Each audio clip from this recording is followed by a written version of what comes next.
We have a few weeks until Christmas, and we have 5 chapters left of the Christ Key, unlocking the centrality of Christ in the Old Testament.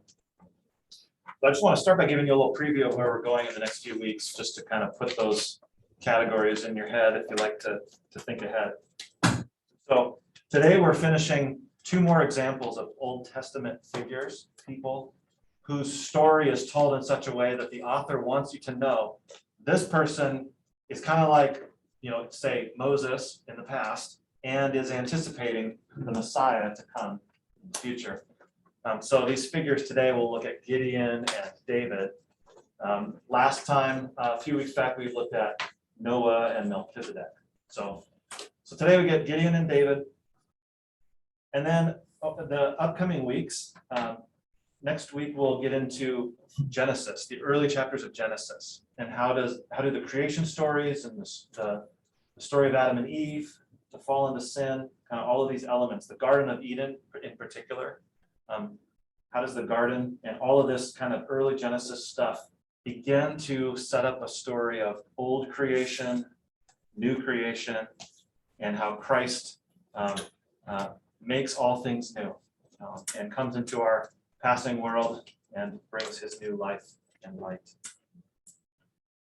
The week after that, then we'll look at the Exodus. You really can't understand the story of Jesus if you don't know the Exodus story, and that's a familiar story, but I hope we can draw some new connections between Moses and Jesus, between the liberation of God's people from slavery in Egypt and the liberation of all peoples of the earth from many tribes, from many kinds of slavery, and how Christ brings freedom. We'll also look at how the altar and the temple were furnished for atonement. How the different kinds of, whether it's the bread of the presence or the menorah candle or the temple veil, all these kinds of the architecture and the elements inside the temple began to anticipate the story of Jesus. And as we understand what Christ has done for us, we begin to see how this connects to what God had long been up to. And then we'll look at the Psalms. We'll finish up by looking at the Psalms. And of course, many of the Psalms are either written by King David or attributed to him, and then several other authors of Psalms. But Jesus comes along and says, these Psalms are now mine, they belong to me. And in fact, the Psalms are quoted more than any book of the Old Testament is quoted in the New Testament.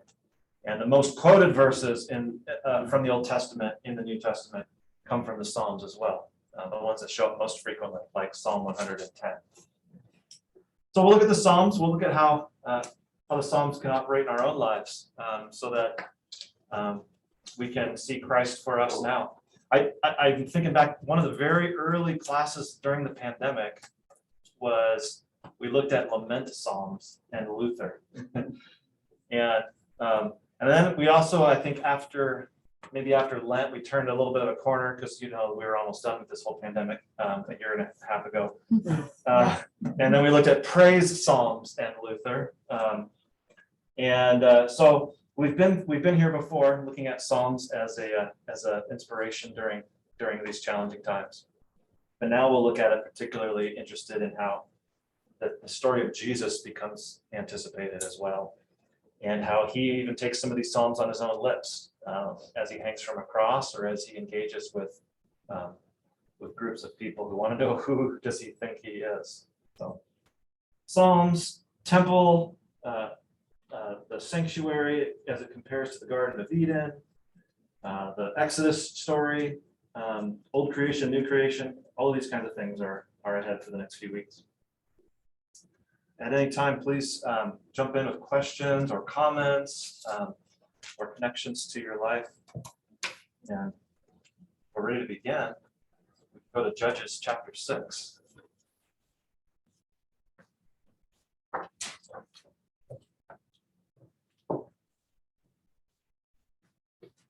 So Judges is right in between the Exodus and the time of kings in Israel. So there were not yet kings. And the book of Judges is going to say this a couple of times, mostly in the second half of the book. the narrator will say, in those days there was no king in the land and people did as they pleased. Which kind of sounds like a democracy. There's no king in the land, and so we do what we want. So that's the time of kind of these tribal and regional judges, and Gideon becomes one of these figures. The Gideon story is particularly interesting because we're going to see, we're going to see first of all how he is connected to Moses, and then connected to the Messiah. But first, let's actually look at chapter 6 and take the first 10 verses up. The Israelites did what was evil in the sight of the Lord, and the Lord gave them into the hand of Midian 7 years. The hand of Midian prevailed over Israel, and because of Midian, the Israelites provided for themselves hiding places in the mountains, caves, and strongholds. For whenever the Israelites put in seed, the Midianites and the Amalekites and the people of the east would come up against them. They would encamp against them and destroy the produce of the land as far as the neighborhood of Gaza, and leave no sustenance in Israel, and no sheep or oxen or donkey. For they and their livestock would come up, and they would even bring their tents as thick as locusts. Neither they nor their camels could be counted. So they wasted the land as they came in. Thus Israel was greatly impoverished because of Midian, and the Israelites cried out to the Lord for help. When the Israelites cried to the Lord on account of the Midianites, the Lord sent a prophet to the Israelites. And he said to them, "Thus says the Lord, the God of Israel, I led you up from Egypt, brought you out of the house of slavery, and I delivered you from the hand of the Egyptians, and from the hand of all who oppressed you, and drove them out before you, and gave you their land. And I said to you, I am the Lord your God. You shall not pay reverence to the gods of the Amorites, in whose land you live. But you have not given heed to my voice." Let's pause there, and then we'll get to the call of Gideon after that. So there's our setting. The people live in the land, but it's not such a promising land like they had been promised. And they not only have lived unfaithfully, but then they end up remembering God's name and crying out to him for deliverance. A lot of us have known that sometimes we don't actually cry out for help until we need help. We can sort of forget the Lord in our plenty, can't we? And then when life changes, whether it simply becomes more inconvenient or there is great tragedy, all of a sudden our prayers remember God's name, and we cry out. Thinking about the Israelites having to quarantine in caves and in caves.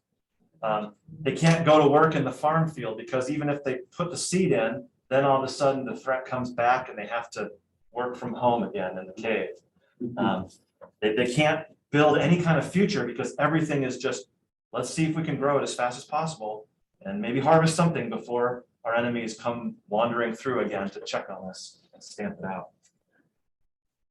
So they live in caves and wherever they can find themselves in a safer place. And they cry out to God, and then God sends a prophet. We don't actually have the prophet's name, which is kind of fascinating. But God sends a prophet, and the prophet reminds them of the past. It says, I've delivered you from Egypt. I've done this before, which is also to say, trust me, I can deliver you as well. I can deliver you as well. But before we get to any promises of deliverance or means of deliverance by, say, a mighty warrior like Gideon, we're going to have to get a few things straight, my people.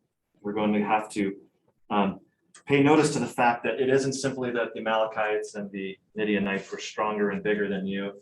It was that you were paying reverence to other gods. You had given yourselves over to gods of the Amorites, as he specifically says. But even more than giving over to these gods, they've also given themselves away from heeding God's own voice. Given yourself to other gods, and you've not heeded my voice. And it's always those two things, right?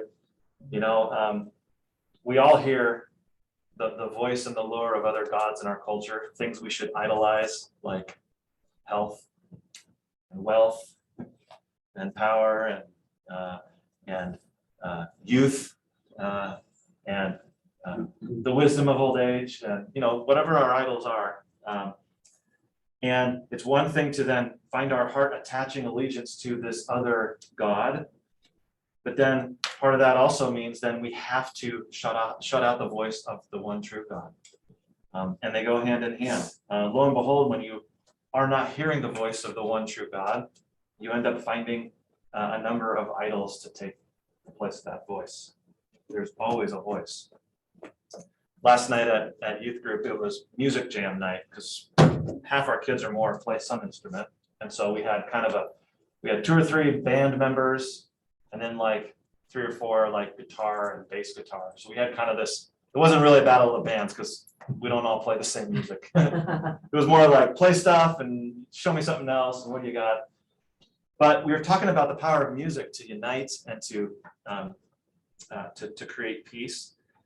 In Paul's letter to the Colossians, he wants them to all get along and have peace among yourselves. And he reminds them of singing and thankfulness. He says, sing songs, hymns, and spiritual songs to God and be thankful. And we talked about the unifying power of song, but then, when you look at each teenager and the music they listen to, and you look at me and the other leaders and the music we listen to, there's such differences. And, and the challenge to the kids was, some of you, when you're sad, you want to listen to music that lifts your spirits. Some of you, when you're sad, you want to listen to music that doubles down on that moodiness and like really get into your feelings. We use music in different ways. And the challenge to them was, music has always been a central part of our faith. And how does that, how can music propel us towards unity and peace for ourselves and for our communities together? And unless you go to Autzen Stadium, our community doesn't sing together for any reason. Church is one of the only places where you really like have a common set of music, standard songs that people should all kind of know together. Now this will become a little bit more relevant when we get to Gideon, because it's not much of an army that he fights with. It's basically a trumpet chorus. But also, just young people,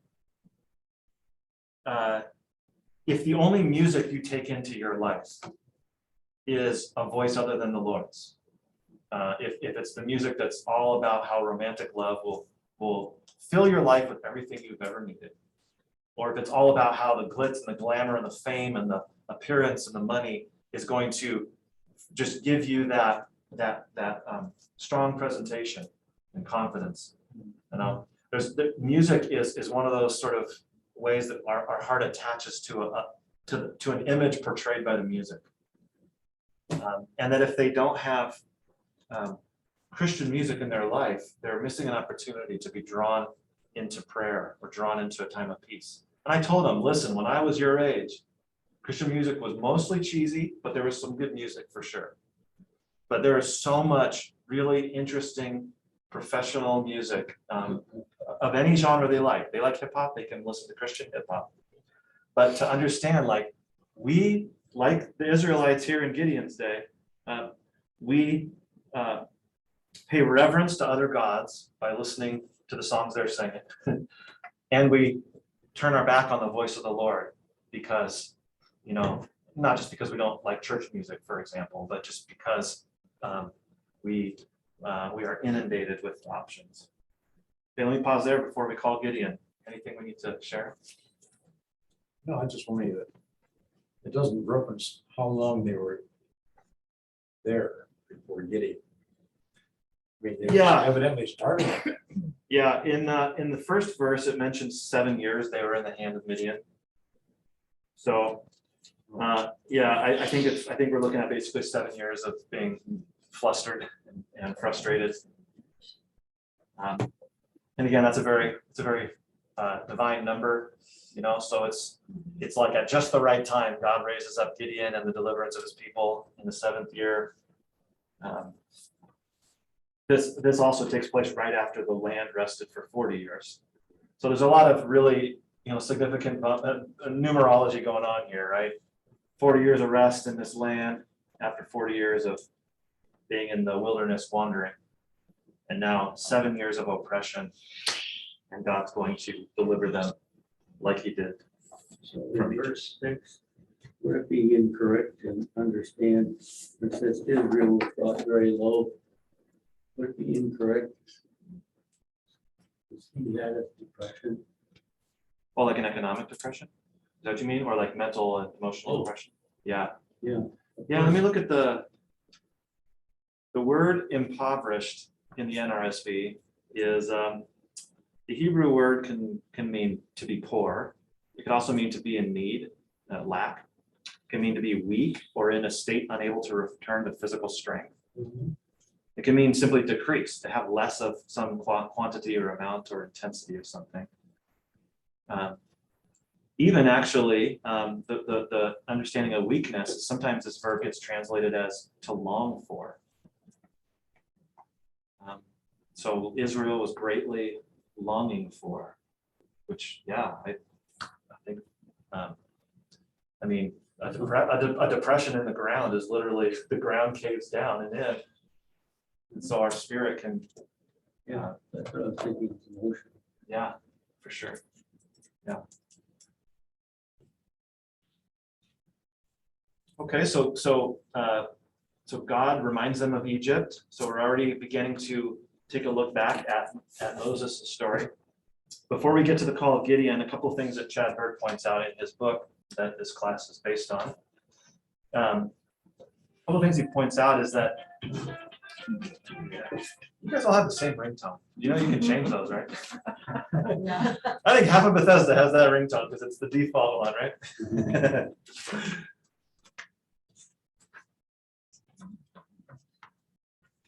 So, for example, Midianites and Amalekites. Where did we hear them before?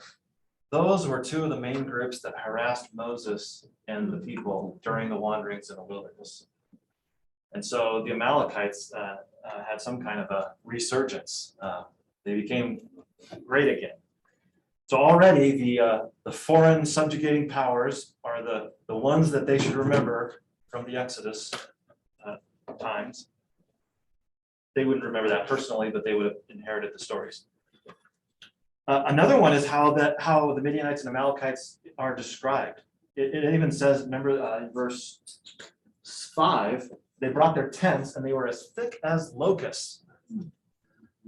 So already now you're thinking, God sent a plague of locusts to Egypt to rid, to help to save his people. And now here, the locusts have come against us. The locusts or the plague of locusts have come against us instead of against Egypt. Because God came in judgment against Egypt to free you doesn't mean you're now impenetrable and God's going to allow you to listen to all the other gods and cease hearing his voice. He can send a plague to Israel if need be as well. And in this case, it's the description of the armies and the tents of the Midianites and Amalekites as thick as locusts is the author's way of saying, don't miss this connection. The plague is now coming to God's own people because they were not faithful, and the locusts are here. Another word is, let's see, verse 4, they would encamp against them and destroy the produce of the land. That word for destroying the produce of the land is the same word used in the eighth plague. In the fourth plague, when the Egyptians' own produce was destroyed. So two different references to plagues, already kind of tipping the hearer to know, okay, this has happened before, except we're on the other side of the equation this time. And we're going to go ahead and cry out to the Lord now. And look, he sent a prophet who's reminded us of who he is, what he's capable of doing. So that's set up.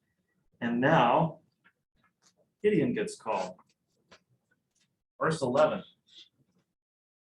Now the angel of the Lord came and sat under the oak at Ophrah, which belonged to Joash that Abiezrite, as his son Gideon was beating out wheat in the winepress to hide it from the Midianites. That's kind of interesting, right? They found a way to grow enough stuff, but now they've got to, as soon as they can, they'll hide it. So I don't know why the Midianites wouldn't have been interested in wine, but he's at least beating out the wheat in there, and maybe that's going to allow them to keep their own food. They had to ride camels, they didn't want to be drunk. Yeah. Verse 12, the angel, and you might remember this could be the messenger of the Lord. So it could be Christ pre-incarnate among them. It could also be an angel. The messenger of the Lord appeared to him and said to him, "The Lord is with you, you mighty warrior." Gideon answered him, "But sir, if the Lord is with us, then why then has all this happened to us? Where are all his wonderful deeds that our ancestors recounted to us, saying, did not the Lord bring us up from Egypt?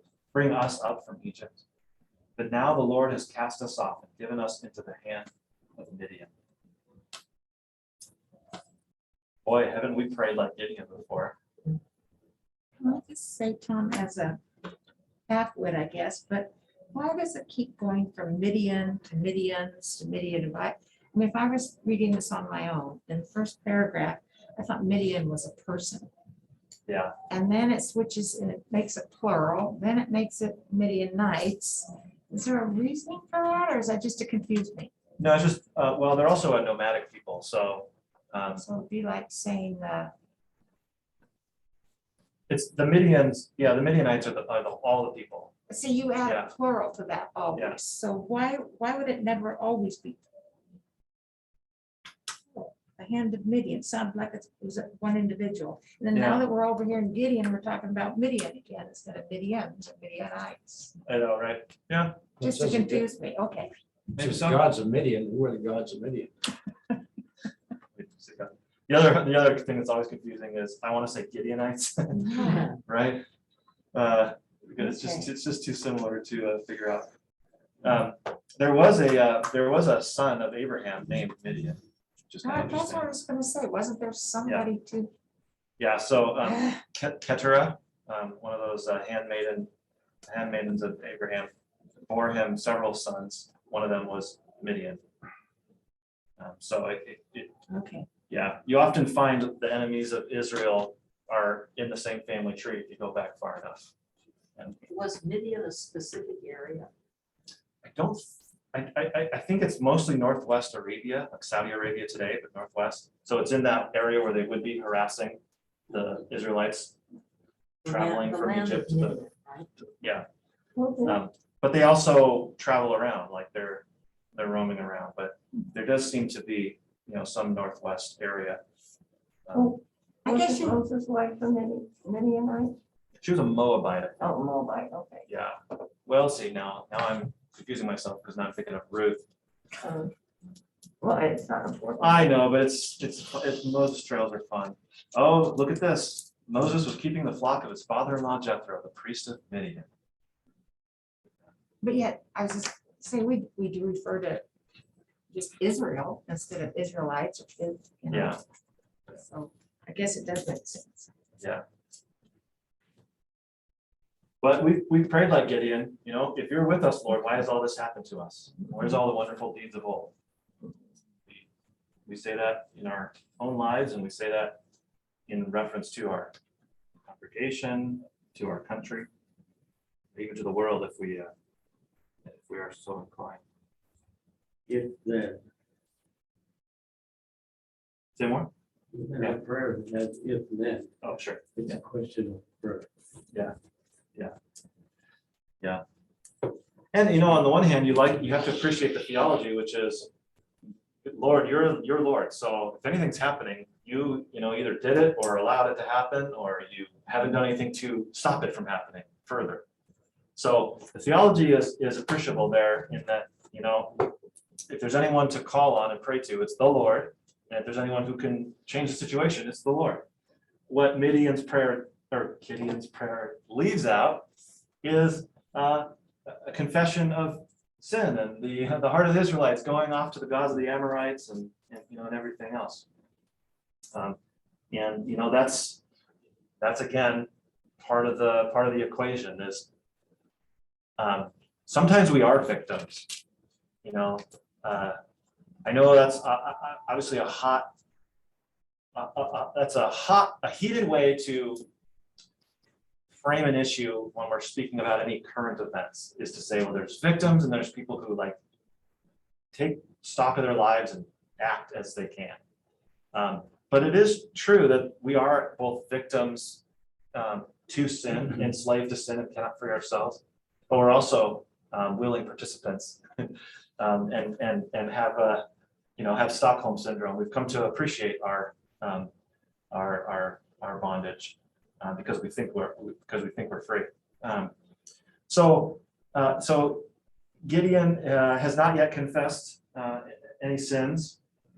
And the people of God have now cried out for help, but they also have not, they've not exactly confessed that they've given their hearts to the gods of the Amorites and not heeded the voice of the Lord. But things are in the works. And, anytime there's a global pandemic, it's certainly an opportunity for everyone to find out who they really pray to and in whom they put their trust. And the Lord seems to be quite capable of, in the midst of suffering, bringing us to confession, bringing us to throw ourselves at the Lord for mercy. Even if we're victims in some respects, and even if we're guilty in other respects, to drive us, as Luther taught, the law is to drive us to Christ. So Gideon's been spoken to, or has spoken to the Lord, and now the Lord in verse 14 turns to him and says, "Go in this might of yours and deliver Israel from the hand of Midian. I hereby commission you." Gideon says, "Sir, how can I deliver Israel? My clan is the weakest in Manasseh, and I am the least in my family." And the Lord says, "I will be with you. You shall strike down the Midianites, every one of them." And then he said to him, "If now I have found favor with you, then show me a sign that it is you who speak with me. Do not depart from here until I come to you and bring out my present and set it before you." And he said, "I will stay until you return." And then Gideon goes in and makes a meal, and he's going to bring it out, present it to the messenger of the Lord. But that detail we can set aside for now. This is a great exchange. First of all, he tells Gideon, "Go in this might of yours." And Gideon, he had no might. He was the weakest person in the weakest clan of people who are hiding in caves. And God says, the messenger, speaks for the Lord, or as the Lord, as whatever the case may be, and says, "Go in this might of yours." And Gideon's thinking, "I don't have any might. I'm about to tell you." But he does. Why does he have might? Because the first thing that the angel said to him was, "The Lord is with you, you mighty warrior." If God calls you a mighty warrior, guess what you are? A mighty warrior. Dave. Yeah, what strikes me is what you just said. He gives them a gift, he gives them a blessing, and tying it to Christ, we have this grace that's just freely given to us. And what do we try to do? Historically, my journey through the faith is exactly what he does. It's a gift, and then we try to earn it right away. It's like, "Oh, let me earn it. Let me give you an offering." Yeah. I come to believe that. Quit trying to earn it. It's just a gift. Relax. Yeah, and you try and fail enough times, and you realize it's not going to work. Yeah, no, that's wonderful. And what happens when we try to then earn it is we're actually saying, "I never actually trusted that was a gift." It's not like our arrangement with our relationship with God, or God's arrangement with us is, "I'm saving you purely by grace. Now what are you going to do?" And then we kind of take that grace and figure things out. Actually, so my kids go to Eugene Christian School. It's generically evangelical Christian. They have a statement of faith that every family has to subscribe to. And it's not an outreach school, although we all need outreach. We all need the gospel every day. It does expect that students are part of Christian practicing families. So anyway, so the statement of faith. So I had to read that, 4 or 5 years ago to make sure we send our boys there and we agree on doctrines and who is Jesus and what is the Bible and all that. But we don't have to agree on the sacraments, because I know I'm going to disagree with most of them on the sacraments. So, and that's fine. It basically says we don't teach specifics on sacraments. We just point that they're important to a lot of people. Okay. Well, then I'm on the school board now, and we're reviewing the bylaws and the Constitution, and and they copy and paste the statement of faith from the Association of Christian Public or Private Schools. So they basically copied over from the accreditation organization. Okay, anyway, the first line of the statement of faith, before it even gets into, we believe the Bible is true and everything else, that Jesus is the Son of God and died for us. The introductory statement is basically Eugene Christian School wants every student to have the knowledge that they walk in the grace of God, pretty good so far, and that through moral obedience they will be truly free. And so, I'm trying to find my spot on the school board, and I just said, how much are we allowed to sort of engage in this statement of faith? Because that's not true. Now, it is true that when the Son sets you free, you'll be free indeed. And lo and behold, the Spirit's bearing fruit in your life, and you actually do find yourselves obeying God, even when you are trying not to. And you'll actually find this new struggle in your life between the Spirit and the flesh, and you trust in grace, but you're also trying to earn it. But if you're looking for freedom in my moral obedience, good luck. Good luck. And so anyway, they actually were pretty happy about that. And they wanted to make sure I looked over the rest of the statement of faith, but I don't want to play all my cards at the same time. So, but it does again show that natural inclination is Gideon, like all of us, on our own understanding. If we think we're mighty, then we might be mighty. But if we don't think we're mighty, then the only way to get mighty is to do something mighty, is to start working out or doing something mighty. But for faith, if God walks up to you or sends an angel or sends a messenger or sends the Son of God pre-incarnate, however God gets this message to Gideon or to you, if God says, hello, mighty warrior, the Lord is with you. Well, you're a mighty warrior and the Lord's with you. It's like Jesus saying, Peter, your name is Rock now, and I'm going to build my church on this rock. And Peter's thinking, you must not know me well enough. And Peter proves himself correct for a while until Jesus has the last laugh. So Gideon's a mighty warrior because God said he's a mighty warrior, not because Gideon is mighty or a warrior. Now I want to, by the way, we're just going to do Gideon today. Don't get worried about David coming around the corner in the last 20 minutes. I'm going to summarize the middle of the story. So Gideon does his little, can I make you something and bring it out to you, and you can prove that you're the Lord and not just another God. So God does this, and Gideon creates an altar there, and the altar is called the Lord is Peace. Then the Lord that night tells him to take his father's bull and pull down his father's altar to Baal, and then build an altar to the Lord, Yahweh, and to use his father's bull to then offer as a burnt offering. And so Gideon takes 10 of his servants and did it, but because he was too afraid of his family and the townspeople to do it by day, he did it by night. That's the verse 27, by the way. Chapter 6, verse 27. So Gideon, the mighty warrior, he's getting there, but he's still working by night. But he's going to now destroy his father's gods and then use his father's bull to offer up a sacrifice to the true God. That's quite a thing.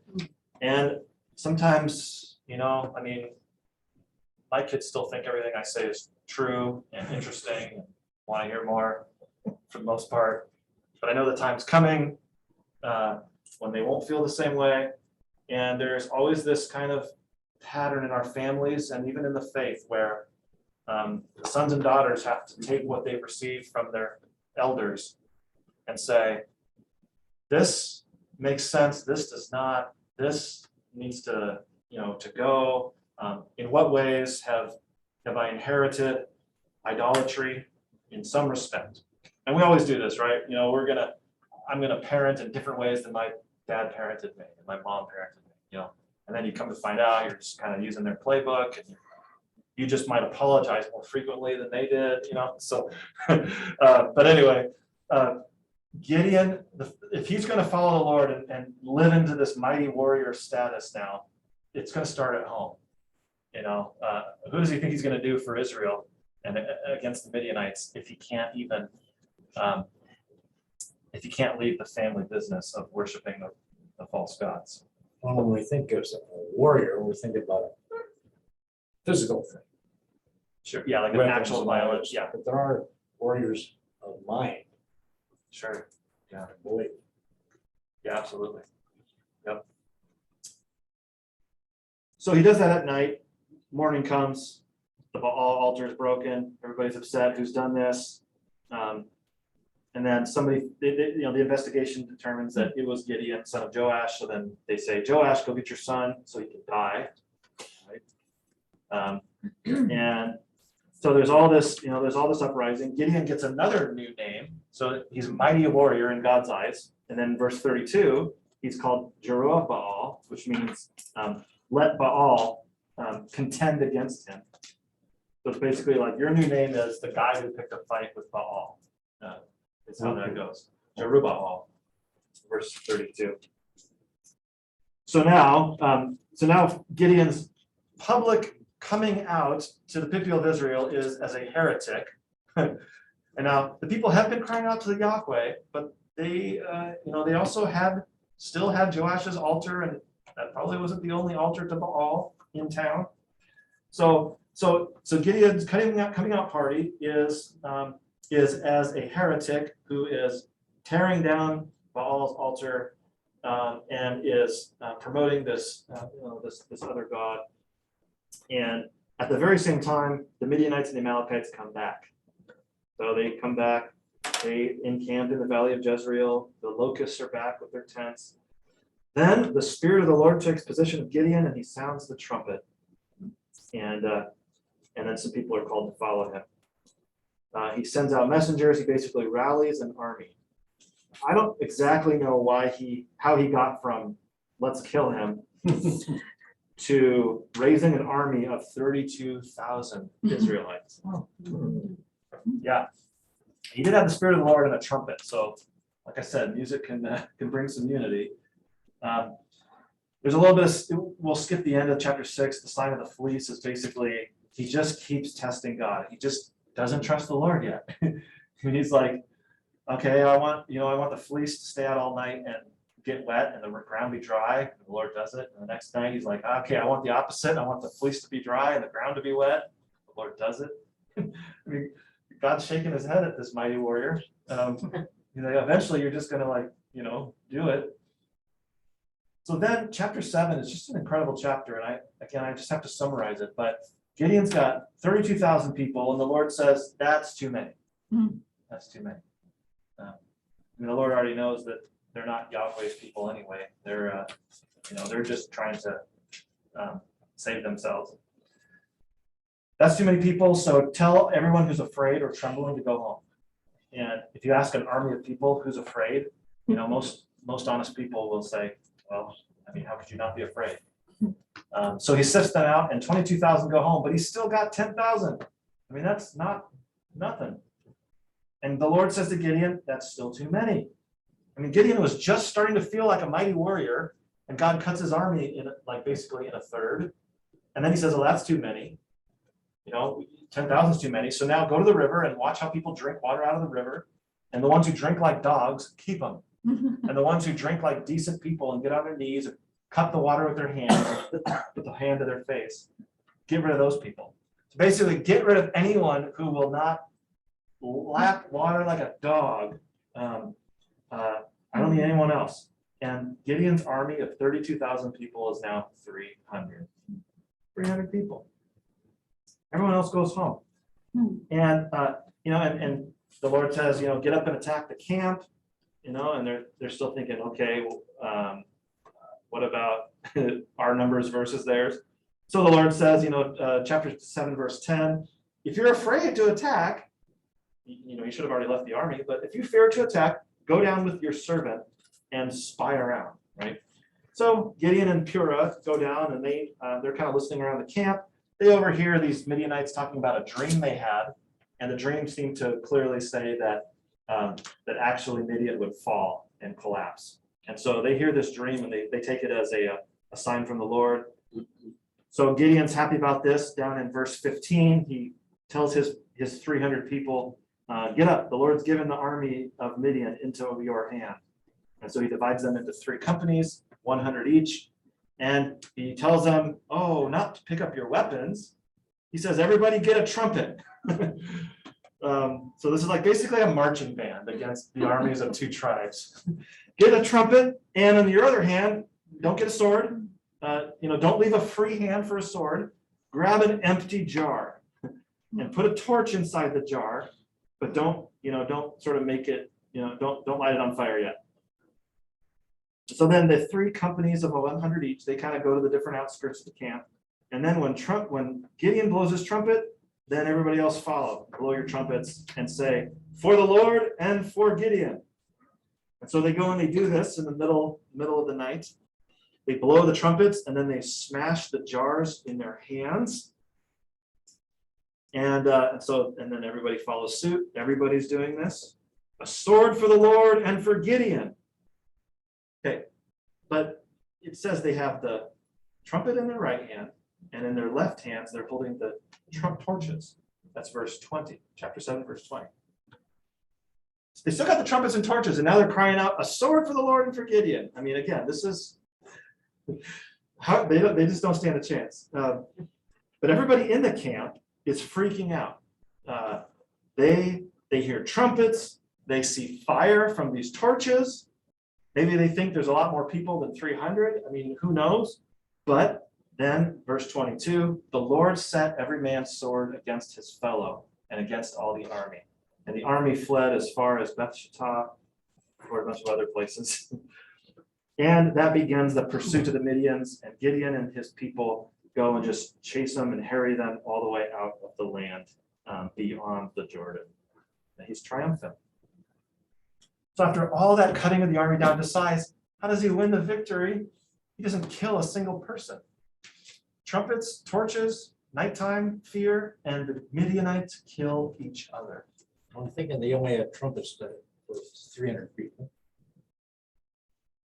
Where did they get, if they had all weapons before, they probably didn't have weapons if there were 10,000 people or more, they all didn't have weapons.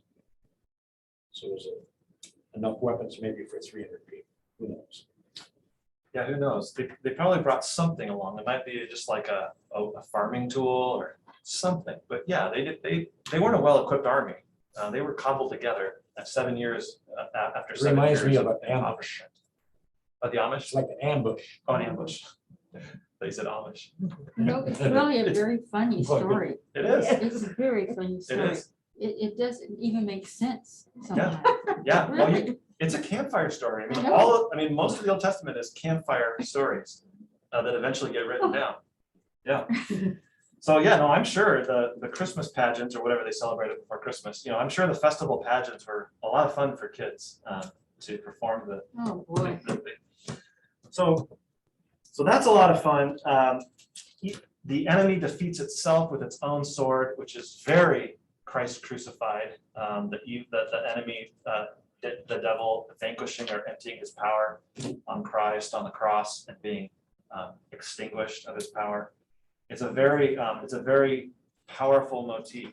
My family, we just finished reading the Harry Potter series before bedtime. Took us 7 months. We started March 31st.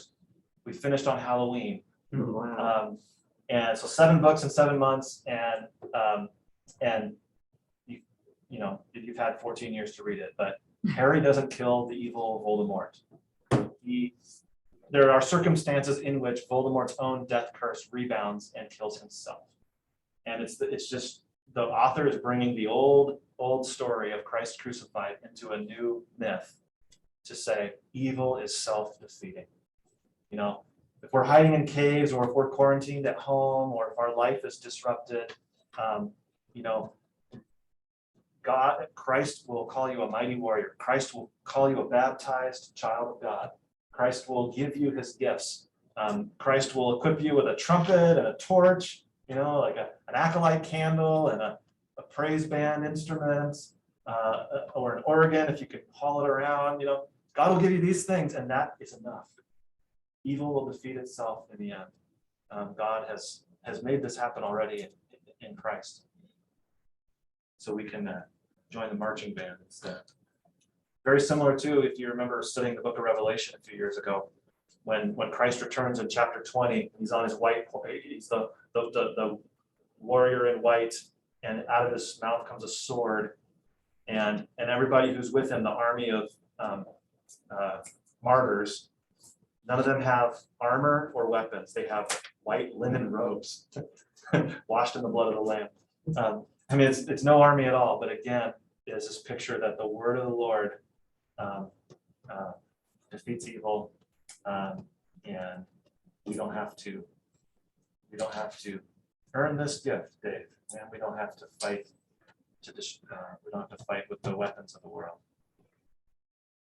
The last thing I want to do is tell you that Isaiah uses the story of Gideon as a way of setting up the Messiah, the prophecy of the Messiah. So Isaiah 9 is our last spot. We just got a couple minutes, but it's so good. And it's, since Christmas is coming, we have to sneak this in before we're done. Isaiah chapter 9. Oh, you've heard this a few times. The people who walked in darkness have seen a great light. Those who lived in a land of deep darkness, on them light has shined. You have multiplied the nation, you have increased its joy. They rejoice before you as with joy at the harvest, as people exult when dividing plunder. For the yoke of their burden and the bar across their shoulders, the rod of their oppressor, you have broken, as on the day of Midian. For all the boots of the tramping warriors and all the garments rolled in blood shall be burned as fuel for the fire. For a child has been born for us, a son given to us. Authority rests upon his shoulders, and he is named Wonderful Counselor, Mighty God, Everlasting Father, Prince of Peace. His authority shall grow continually, and there shall be endless peace for the throne of David and his kingdom. He will establish and uphold it with justice and righteousness from this time onward and forevermore. The zeal of the Lord of hosts will do this. Isaiah prophesies of the coming Messiah, Christ, the child to be born. And he says, this is going to be like the day of Midian. And we now have been reminded that that includes a victory in which how in the world could so few defeat so many, and to do so without inflicting violence, but suffering violence on the cross and through the martyrdom of the church. It's on the day of Midian. And the other thing Isaiah sneaks in there is, he says the day of Midian, but that's actually a sleight of hand, because the rest of verse 4, the yoke of the burden, the bar of their shoulders, the rod of their oppressor, none of those are descriptions from Judges chapter 6 or 7 or 8. Those are all very familiar descriptions of slavery in Egypt and of the Exodus. So when Isaiah says the yoke and the bar and the rod of the oppressor, you have broken as on the day of, everyone in his audience is thinking Egypt, as on the day of Egypt. So he's connecting these dots. This is how layered the scriptures are. As on the day of not Egypt only, but also Midian. And one thing leads to the next. And so again, this is anticipating the nonviolent salvation that Christ has won for us. We're done today. Thank you. You're welcome. Thank you, very You're welcome. Fascinating. You know, when Christ comes back, you'll hear the trumpets sound. So still trumpets. No guitars? I hope so, but I think the trumpet will be more alarming. I mean, the trumpet can wake the dead. I Yep. just think my brother was here over, when he had a corneal transplant. And we got to talking history that my great great grandfather was in.